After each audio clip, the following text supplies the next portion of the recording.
All right, we're live. Good morning. Episode number 9, Monday morning. How you doing, Andrew? I'm okay, Richard. How are you doing today? You don't sound so good, man. Sounds like you got a cold.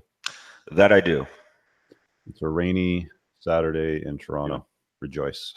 All right, what's today's topic? We're going to talk about kids and money and some budgeting skills, RESPs, saving up money for a down payment on a house.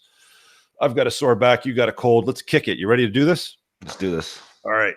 So let's talk about what do you want to kick off with? RESPs. That's the That's the educational registered plan for your kids to put them through post-secondary education.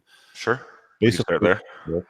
is you put away. I think it's up to $2,500. I got to check my login, but I think it's about $2,500 a year. And what ends up happening is the government matches 20% of that. So you basically get a 20% guaranteed rate of return on that savings, so long as you use it for post-secondary education. A lot of people that come through our program through Total Debt Freedom, they're not masters of their finances and their budgeting. So I think it's incredibly important if you've got small kids and you intend to put them through post-secondary education that you have some money to do that, because of course it's not free and it's kind of impossible to rely on them to save the money as a small kid, to budget for that sort of stuff. So parents either force their kids to get student loans, which can be crippling for a lot of kids, or they don't put them through skill, or they've got to cough up the money last minute. But some basic planning, and I mean, like, we're talking relatively basic planning here. What's $2,500 divided by 12 months? $208 a month. Calculator's not getting a lot of light. Yeah, $208 a month. So for $208 a month, you can put that away, plus the government will top up another 20%. Where else can you get a 20% guaranteed rate of return on your money? Tell me. Well, you got to be very savvy with the market if you're getting 20% return on anything. So yeah, it's guaranteed, right? Because they're going to top up to 20%. So that's the first thing that I think that you need to be aware of if you're planning. You're a parent or you're planning to be a parent and you want to put your kids through post-secondary education, which I'm not going to argue for or against in this video. There's some people that'll argue that you don't want school to get in the way of your education. I've talked about that in the past personally. There's other people that argue for post-secondary education, saying that it's a must and you must have it to become anything in the world. We're not going to talk about that in today's show. Let's just talk about the RESP as a savings vessel. So there you have it. So that's the first thing that we wanted to cover here. What else we got here? Budgeting skills. You want to kick off on budgeting skills while I have a couple sips of my coffee here? Sure. So just like we've discussed with other episodes, there's got to be an avenue whereby you've gone over budgeting and you've determined what kind of cash flow surplus you might be able to have at the end of the month. And you want to try to allocate as much of that money as you can into some kind of investment. It depends on what your goals are, but you got investments like RRSPs, you got RESPs if you've got children, you've got stocks and bonds, you've got real estate market. There's different avenues you can invest your money. But because today's show is talking about RESPs to begin with, let's start with that. So ideally, you go over your budget, you determine what you've got as a cash flow surplus. As you indicated, it's about $208 a month. If you're contributing on a yearly basis, you've capped your $2,500 limit, and the government will top you up 20%. So if you start that at the age of, let's say, 5, you've got literally 15 years of investment at $2,500. Now, I don't have a calculator in front of me, but 10 times 25 is 25,000. So you add another 12,000 on top of that. You're looking at around $37,000 for my numbers. So if you got $37,000 built up in RESP after 15 years of contributions, that might not be sufficient, but that is a very good starting point for the child to go to secondary education. Actually, it's right here on the Googles. It says you can contribute up to an RESP up to 31 years. So well, for 31 years you can do this. It's a long time, man. You think it would stop at 20, but anyway. Well, you're basically assuming that the child is going to go to school at 18, like secondary education at 18. Yeah. And the program remain open for a maximum of 35 years. The government matches 20% on the first $2,500 contributed annually to an RSP. So really, it would be smart to start at 1, right? Kids, in the first year, you're going to put your $2,500 in, and then the government will top up an extra 20%. Yeah, so if you're doing it 20 years, then that's, $50,000 worth of RESPs, not including the top ups, not including the residuals that you might be getting off the interest and whatnot. So, that $50,000 can go a very long way. It all depends on how long your child's going to be planning on going to school, what kind of school the child's going to be going to. Obviously, medical or law school will be a lot more expensive and on a longer duration. So, but who's going to complain with $50,000 built up in an RESP? That's a pretty substantial amount of savings. Yeah. And by the way, guys, that's exclusive to Canada. That's a Canadian program, which is where we operate the business. So we're going to focus on that on these shows anyway. So One thing I wanted to touch off on about RESPs is that investment is not exempt from bankruptcy proceedings.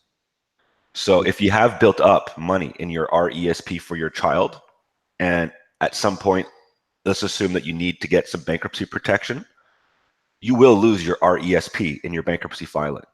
So all that money will be taken. So there's another reason to use Total Debt Freedom's program. Various reasons, yes, but you got to be careful with the money you're building up in investments, because some of the money is exempt from bankruptcy if that is required at a later date, and some of it is not. And an RESP is not exempt from a bankruptcy filing. All right, let's talk about the budgeting skills a little bit more. So how did you learn your budgeting skills? Well, I didn't learn it from school, that's for sure. I didn't learn it in school. I didn't learn it from friends. I didn't even learn it from my parents, to be honest with you. What I just learned is to be savvy with your money. I grew up in a household where, things weren't well off. We weren't well off, and we lived within our means. And as you observe that type of behavior, it kind of rubs off on you. So you just learn to go over your finances, look at what you have as an income, look at what you're paying as expenditures, and determine what you can do with that money. That's how I did it personally. And it's worked for me, thank God, knock on wood so far. But that does not work for everybody. And it's unfortunate the schooling system and the curriculum does not take this into consideration and teach the children of budgeting skills, because it's a significant feature of your adulthood. Debt is one of the biggest causes of stress and relationship issues. So if you can get debt under control as you're an adult, hopefully you can get the rest of your adulthood under control as well. Imagine if you started off as a teenager never having debt. I know credit card companies like to issue cards to the youth of the world. I think I got my first one at 19 or something like that, 18. I don't know. But I remember in college, they would often have these booths, and they would try to encourage you to sign up for the new whatever card, for whatever program and whatever, incentives. And they do that because they get you on the hook for a long time. I mean, somebody that's 20 years old is bound to live a lot longer than somebody that's 50 years old. So they want you on the hook sooner. Plus, they can sell you other facilities later on, like car loans, mortgages, stocks, bonds, Waterhouse things, all that sort of stuff. So that's why they try to get you early. But I think that it's incumbent just to understand not to operate with debt. I mean, it's just known that debt is available, that it's accepted. They always have all kinds of advertising slogans like "you've got more money than you think" or some BS like that when you really don't. I mean, money is cold hard cash, right? It's having access to that option to choose to buy something with money you have available, not a credit facility. So not buying things with credit facilities is where you want to start. I mean, we could do an entire episode on like a Excel spreadsheet and share the screen and show you how to budget and, what you want to budget for each category monthly and all that sort of stuff. But I think if you distill it down to the basics and just understand, don't operate carrying debt and save about 20% of what you make monthly. If it's an option to you, then do it. I mean, most kids at like in their teens, I mean, I paid rent when I was 16 for some strange reason, but most kids in their teens don't need to pay rent and to their parents. But you should be able to set aside money and save it. But they just don't. They just don't have a pot to piss in or a window to throw it out of. And starting as a young adult in your teens, putting aside money every single month. I mean, I talked to my kid about budgeting. She wanted to go to the toy store the other day, and I don't know, she's got like 180 bucks in her piggy bank, right? And she wanted to go and spend, I think, 100 bucks on crap at the toy store. And I'd explain to her, like, you have $180. why would you go and spend more than half of it on something that's going to end up in the toy graveyard in the basement anyway, with the rest of the toys that you're never going to play with after a little while, when you could set that money aside, invest it, get a rate of return? So it's like you literally have to have a basic 101 conversation about the value and the purpose of money. And if you don't teach them the value of it, then of course they're not going to value it. Of course they're going to want to blow it all on toys. And of course, many parents themselves will just say, "Oh yeah, go ahead, buy whatever you want. It's your money. You do what you want with it." Okay, yeah, it's your money, but learn the value of it and learn the responsibility of owning and distributing it to proper places, whether that's at the toy store or in your bank account to save it, or in an investment portfolio, or whatever it is it might be. But budgeting skills, basic, if I were to break it down to the basics, is don't live with debt. And starting young is a pretty simple way to do it. Don't live with debt.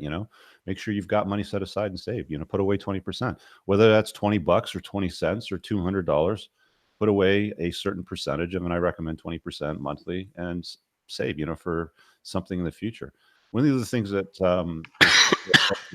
when we were talking to a couple people about this broadcast for Saturdays, they said, starting early on saving money for a house. How would you recommend people do that?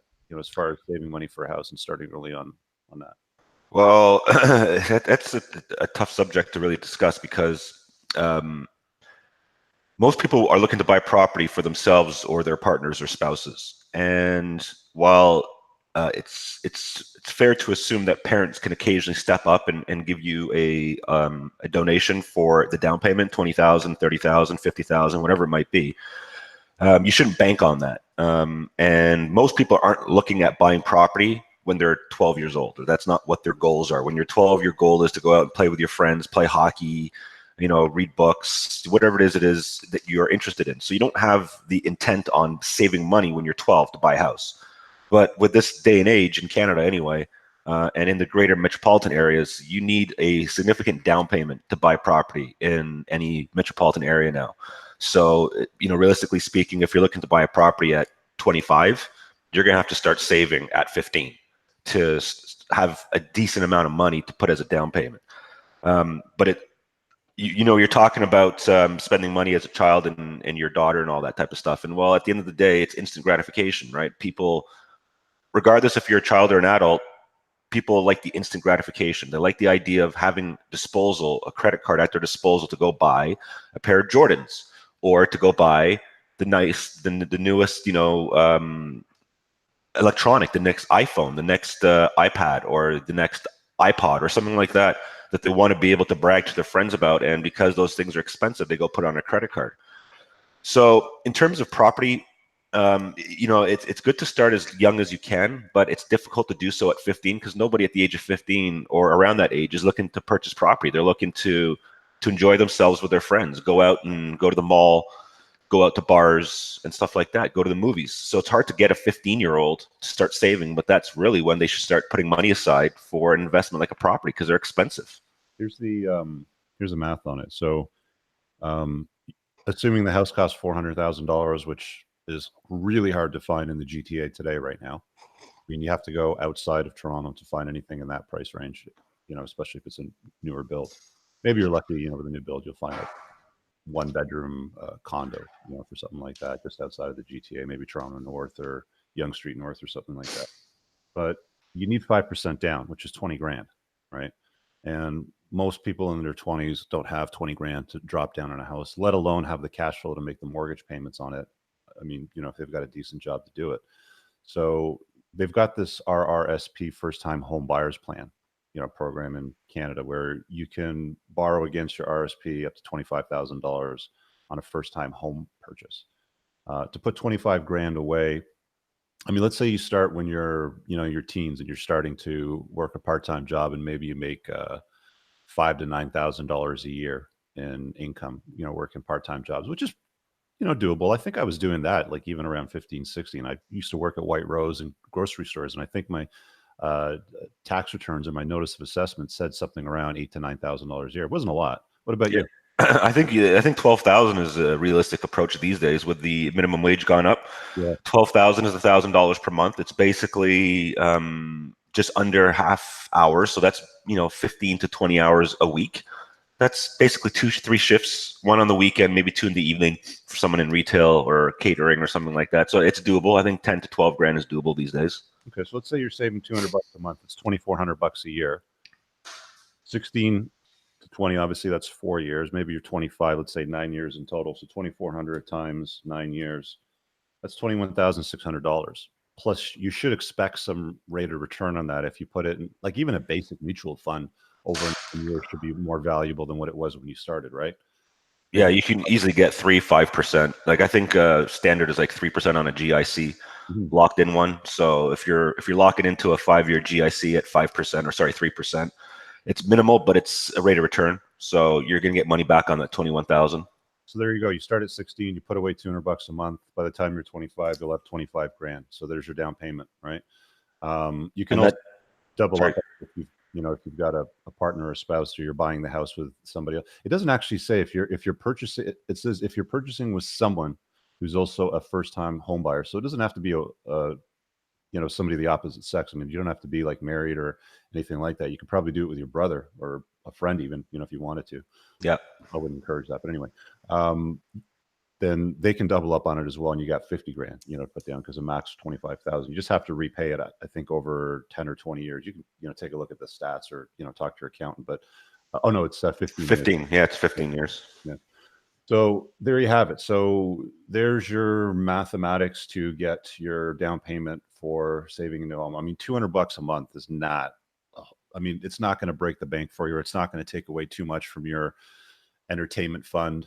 The things that kids like to do, or their Air Jordan fund, or whatever the cool shoe is nowadays. Yeezys, I think they are. Yeezys are the newest shoe. Yeah, whatever. But at least that way you get something down for the house. Do you think a house is still a good investment? Do you think you get a good ROI on it? Because I mean, it's really one of the only like capital gains free purchases you can make in Canada now, right? Personally, I think that properties are a good investment. I do like the idea of property as an investment. The only issue is that in the last 2-3 years in Ontario, we've had a very stagnant market. So if you're buying something for, let's just assume it's $500,000 for a property, it's still going to be worth close to $500,000 3 years down the road. So you're not making any return on it. Right. It becomes profitable or valuable when the valuation in the market is increasing at a more steady rate. Like, the 5 years preceding the last 3 years, we had consistent growth of 20% year on year. That's where you make your money. So if you're buying in the market low and it's going to start to proceed or gain, then yeah, it's a significant purchase and it's a significant asset. But it all depends on when you're buying and how lucky you might be with the purchase. Yeah, the market conditions matter. I mean, pre-release builds are also another good way to do it too, because most of the time builders will take 1 to 2 years to complete a project. So if you get an early, like first phase, you can put your money down. They usually want something like installments over 20 to 60 grand, depending on the project. But you put your money down on it. You don't make a single mortgage payment until you take the keys and move into it 2 years later. Maybe the project was worth 400,000 when you bought into it, but when you actually move into it, it's worth 530. Something like that, and you get that increase in appreciation without even making a single interest payment on it. So that's another good way to look at it as well. But are there any other ways that we can talk about budgeting and saving money for your first home? Is there anything that we might have missed? Oh, well, we talked about RESPs for education. We talked about RRSP. Now, there's other avenues you can talk about. There is the tax implications of taking the RSPs for the first-time home purchase plan, but well, there's no tax consequences if it's under 25,000. You just yeah. So there's that benefit, but at the same time, investments. Like if you're savvy with the market, and I'm talking like the stock market, you can make a good amount of return on investments on the stocks if you put it into a TFSA and invest it that way.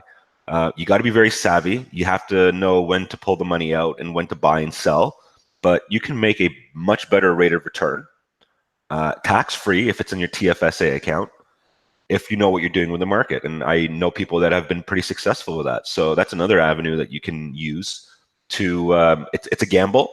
It's a pretty significant gamble. You can put $20,000 into your TFSA and put it in the market, and it might drop down to 15 in a month or two. So it is a gamble, but if you know what you're doing, you can bring your 20,000 up to 30,000 in a year if you know what you're doing. What's the limit? It's $5,500, right? Per year, I think it's it's I don't know what it is right now. They keep changing it. I know it went up to 10 grand. It got brought back down to 6,000. I don't know what it is right now, but I think your limit is 67,000 right now. Your total limit is 67. Annual contribution limit. I'll find out for you guys because I would be lazy too. I'd say, come on, Rich, just tell us. Annual limit. Oh, here it is. Okay, so we got lucky in 2015. It was 10 grand, but right now it's 5,500 bucks. Yeah, and I think the total is 6,700. 67,000. It says cumulative total here on this table 57,500. That's 57. Okay. That's for 2018. So you add another 5,500 on that. Yeah, you're into 60. But a lot of people go, "Oh, you're out of touch with reality. It's impossible to do that." That's $458.33 a month that you would need to save into a TFSA, which is a tax-free savings vessel in Canada. And I know, some people can be like, "Hey, it's impossible. There's no way I can do that in Canada. It's not going to happen. I don't have the cash flow. I don't have the income." Well, it all depends on where you started from, right? Like we discussed, if you started your budgeting early and your savings early, and you weren't looking for instant gratification with the newest gadgets and the newest clothing and the newest car and all these types of things, then I think that saving money at $400 a month is reasonable depending on your income level. If you're making a reasonable income in Canada is probably around $40,000 to $50,000. It's not high, but it's probably the average. And if you're making that kind of income, there's no reason why you can't put $400 aside into a savings vessel every month if you're not carrying debt. It's a matter of not carrying your debt. If you carry debt, that's where your restrictions are. If you're making car payments, that's where your restrictions are. Is the minimum wage the same for teenagers as it is for adults, like if you're in school? I believe so. So 14. I know it's different for different levels of positions. So I know catering, waitressing, and bartending is a little different, but it's $14, and I think it's actually $12 or $11.75 for a waiter or something like that. So it says students, somebody who's under 18 and works 28 hours a week or less, $12.20 per hour. So let's assume that they're making $12.20 per hour. There's liquor server, for example, bartender, waiter. Okay, there's a few different. So it could be anywhere from 12 to $14 an hour. 14 is a general minimum wage. Let's just call it 13, and let's say they work half the amount of hours on a monthly basis is what an adult was. I mean, they're probably going to work more hours in the summertime, right? 20 a week, so 80 a month. Yeah, let's call it 80 a month times 80, 1,040. It's $12,480. So you've got room to put $5,500 into a TFSA, and you could also put money into your RES or RRSP, and you get your tax credit back for pretty much all of that money, right? Because your income's so low at that stage. Yeah, you're gonna. It's tough. It's tough. It's tough. You're not gonna have a lot of money to spend on yourself, entertainment, social, with a social life. But it depends on what you're doing with your life. It depends on what your family allow you to do with your life. If your parents give you an allowance or allow you to use their credit cards for purchases of things, then there's no reason why you can't save your own money on the side for some kind of future investment. If you're lucky enough to have parents that give you money for that type of stuff. If you don't, sorry? It really just boils down to being disciplined. While your friends are going out blowing money on stuff, the latest, greatest running shoe or the latest, greatest piece of fashion wear or something like that. You're not, you set the money aside and you just don't. And that's what discipline is. I mean, you can still go out and have some fun. I mean, if you put half of that 12,000 away, which is totally doable because as a young guy, you don't have a lot of living expenses. I mean, I'm assuming you're not paying for food at the house or you're not paying rent at your house. Then you should have some good disposable income. I mean, plus we live in a digital age, man. Like we have the internet today, and I'm going to date myself, but I didn't have any internet when I was a young man. There's easy ways you can make money sitting in front of a computer doing things like eBay arbitrage, fulfilled by Amazon. You don't need to be an adult to get into stuff like that, and it's super simple, man. I know a lot of young guys that are making good money selling things online that they either arbitrage off eBay between FBA or they go to stores and they do FBA fulfillments. You can buy crap from China, sell it, for profit. There's all kinds of ways that you can do it if you sit down and apply yourself. I mean, or you could sit around and play video games all day too. There's a big demographic of young men that are sitting around playing Fortnite all the time, right? Well, it's a cheap entertainment solution, right? You go buy your system for $300. You buy the game for whatever the game is, $50, Dude, and you play it for the next year. It's free. It's free. Well, there you go. But what they do is they have in-game purchases, so you download the game for free, and that's when they get you hooked, right? Well, yeah, but either way, even if it's not that type of game, even if it's a different game, Call of Duty, that's what, a $50 game. You can sit and play the game for a year, and then you invest in another game in a year's time. It all depends on what your interests are. There are ways to save money, though. That's the ultimate thing here. Is there are ways that young people, can save money, as long as their situation allows them to. They're not paying rent, they don't have excessive credit cards, and they don't need to go out and buy the newest shoes and clothing lines and iPhones that are $500 when you upgrade your phone. From the iPhone 7 to the iPhone 10, these things all add up. It's a matter of being able to save the money. All right, so here's the challenge, because let's wrap it up. We're coming up on the half-hour mark. Just a quick shout out to Freedom on a Budget and Juan Cabrera there in the chat. I just noticed you guys are saying, hey, what's up? So hello, good morning. My challenge to you is, if you're a young man or woman, set aside 20% of your monthly income every single month.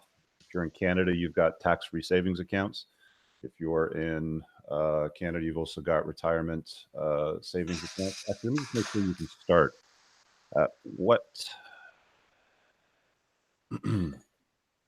age can you contribute to our, see, we're doing this live, TFSA. There we go. Starting 2009. Oh, you got to be 18 for TFSA. And let's see what that is for the RESP or RRSP. RRSP December until your spouse turns 71. At what age can you start to contribute to an RSP? This is live broadcast. There's no minimum age, dude. You could start an RSP at 1 year of age. Well, yeah, I guess the parents would have to do it. Be 18. Yeah, and I know the RESP, that's under the parent's name. Yeah, RESP is under parents, which is the savings fund. The RRSP is Registered Retirement Savings Fund. There's no minimum age. So you could literally start, like if you had a paper route at 9 years old, you could literally start contributing some of your income to the RRSP and then take that out when you're in your 20s for the first time home purchase. Tax-free savings accounts, you got to be 18. And either one of those things, honestly, there would have to be something wrong with you if you're not putting your money in that, because we get taxed left, right, and center here in Canada, right? This is a milking system of tax. It just sucks money at a people everywhere you go. They take it off your paycheck. They take it at the gas pump. They take it at all the stores you go to. They're taxing you left, right, and center. Everything you do, there's a taxation on it. So it is a requirement of you to understand that you need to use these tax-free savings vessels like TFSAs or RRSPs to put money aside so you can be useful when you're adult and not have debt. If you have debt and you're an adult and it's credit card debt, hi, Total Debt Freedom. That's what we do. Andrew over there, at the office every day is pounding away, getting people out of debt. If you have over $15,000 worth of credit card debt, we can get you settled out for a lot less than what you owe and graduate you with a better credit score than what you had when you started at totaldebtfreedom.ca. So if you're struggling right now as an adult, that's what we can do to help you out. But as far as kids go, I hope this broadcast was useful and you guys learned something as far as getting started and taking advantage of some savings vessels as a youth, sub 20 years old anyway. Any closing thoughts, comments? Well, to the younger folks that may be watching, I would suggest if you're unsure of where to start, then you speak to your parents, speak to your family to start with. Google. I mean, if your family doesn't know because they don't have the answers because they might have debt, just go to Google. I mean, I found all the answers here live as we were doing the broadcast. Are all there. Because I know the teachers, there's no curriculum for this in school. Friends aren't going to be able to help you. So I guess the first avenue to go to is family. If you can't get any assistance from family, then use the internet for information, because information is powerful and that will help you go where you need to go. Yes. And last but not least, if you're going to vote for government policies, vote for ones that don't tax you. All right, let's wrap it up on that note. We'll see you guys next Saturday. Don't have a topic yet, but if you guys have any topic suggestions, comment below, and we'll certainly put it on the agenda for broadcasting on. Thanks for joining me this morning, Andrew. No problem. See you later. All right, see you guys in the next broadcast.